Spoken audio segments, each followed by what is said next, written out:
Hey guys, welcome back to my channel, You Embodied. Today we are talking about distractions. I talked to you guys last week and I told you about all the things that are happening in my life. Bank account getting hacked, money being removed, haven't received my money back yet, but I am believing that the universe is going to work it all out. And really just thing after thing that was occurring to throw me off my game. And I just decided I was not going to let it bother me. I was just going to keep forging it ahead. And I don't know if you've ever gone through this, but it's like you decide in your mind that you want to do something. You decide that you're going to be focused, and something always comes up to throw you off your game. Well, that, my dear, is continuing to happen to me. I'm going to tell you about my morning routine, and this is what I do every single morning, and it just sets my day. I wake up about 5:15, 5:30. I immediately get the dogs prepared and we go outside for a walk.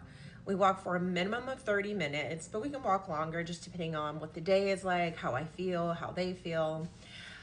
We come back from the walk. We immediately do a gratitude journal for about 5 minutes. We read the Bible for about 30 minutes. We pray and then get our day started.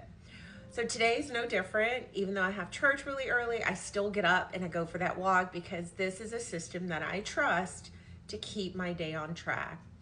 So this morning, I get up, I go out. It is 5:30 in the morning. I am on the road with the pups and we're just walking. It's dark, it's quiet, having my own little conversation with God. And I roll up on a car. The car is sitting in the middle lane of the street adjacent to where I live, not moving. The blinker's blinking. Someone is in the car slumped over in the front seat. And I immediately go into my head of healthcare because this is what I've done my entire life. And I think, oh my God, maybe this person has had like a heart attack or something. But then the other side of me, the part that lives in the real world, was like, spring break, Sunday morning, coming off of Saturday night, maybe this person is just inebriated and just like passed out in the car. Nevertheless, I'm not passing judgment. I pick up the phone. No, first I just observe. My dogs are doing their thing. I'm just like watching. Okay, is this person gonna wake up? What's going on? So I walk up to where I'm parallel with the car. I look inside and this person is just slumped over. Dude, just slumped over. I can't tell if he's breathing. I can't tell. He's not moving or anything. So at this point, I'm like, okay, let me call like 911 for them to dispatch someone to come check on this person because heart attack, sick, drunk, I don't know. I just know that I need to help and do my civic duty. Call 911, give them all the information. I'm like stepping out in the street to get the license plate number. I'm looking at the make and model of the car. I'm doing all the things for this 911 person. So I make this report. I'm seeing cars speeding down the road and I think someone's gonna run into the back of this person's car if they don't get here fast. So I'm like, you need to come quick. This person is passed out. I think someone's gonna hit him, whatever. So I continue to walk. As I'm talking to the 911 operator, I see cars going around them. I get to the corner. I'm about to turn the corner. They're like, no problem, we're dispatching someone. I'm like, okay, great. I can't stand here because guys, I have church. I have to leave my house at 7 o'clock to get a space to park and get into the sanctuary. So anyway, yeah, I get ready to turn the corner and I look back and I said, okay, I'm leaving. Get someone out here soon. They're like, no problem. Okay, thank you. Hang up the phone. Take one last look. No.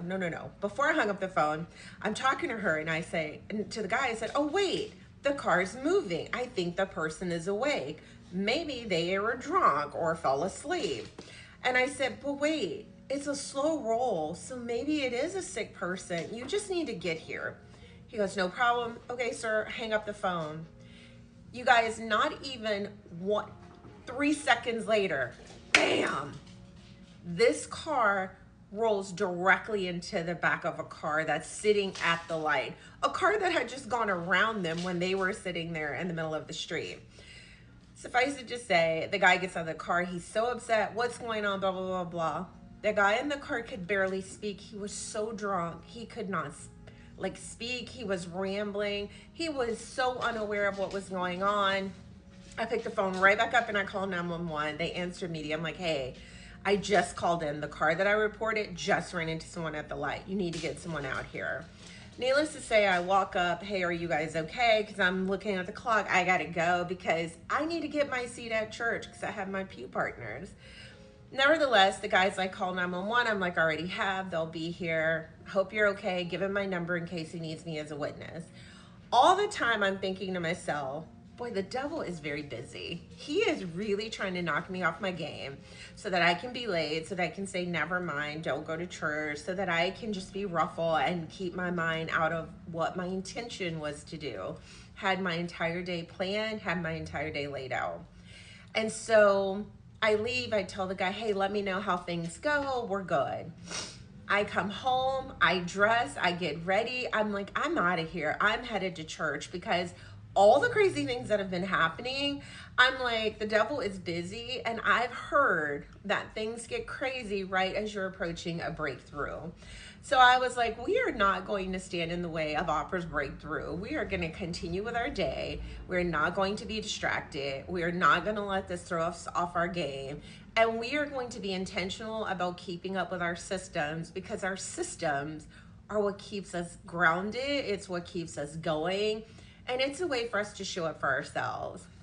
Needless to say, I'm at church. The police are calling me at church to ask me about the accident. The young man that I gave my information to is texting me to tell me what's going on. And I'll go ahead and tell you, the guy was arrested for driving drunk. He's not even from Houston. He's from another state. They towed the car, which was a rental with no insurance. So it was just a chaotic morning.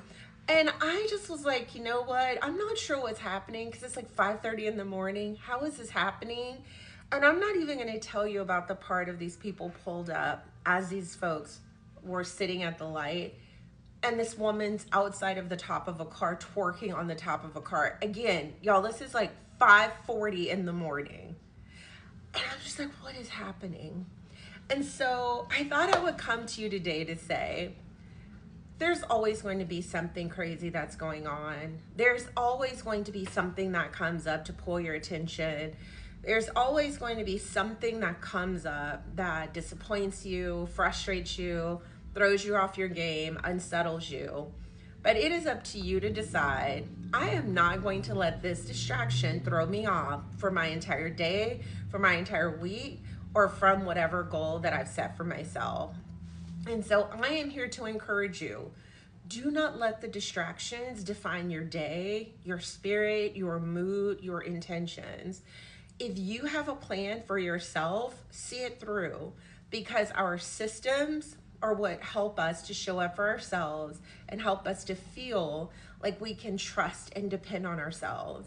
And so today, in the midst of all that going on, drunk guy in the middle of the street, accident at the corner, twerking girl out of a car, and I mean, I have the video, so I can prove to you this happened.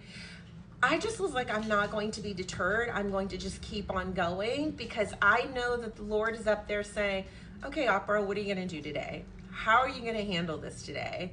And I was like, you know what? I'll be there in a minute. Hold my seat. And that's exactly what I did. And as a result, I got done what I needed to get done this morning, had a great brunch with a girlfriend, and now I am at home about to do some Sunday cleaning. So be encouraged. Don't let distractions throw you off your game. Keep pushing through because you are worth showing up for. Keep pushing through because your goals are important and you need to continue to pursue them no matter what is trying to throw you out of your game. So that's all I have for you today. I'm about to go clean up and hang out with the pups, but it's so good to talk to you once again, and I promise I will do a better job of showing up consistently.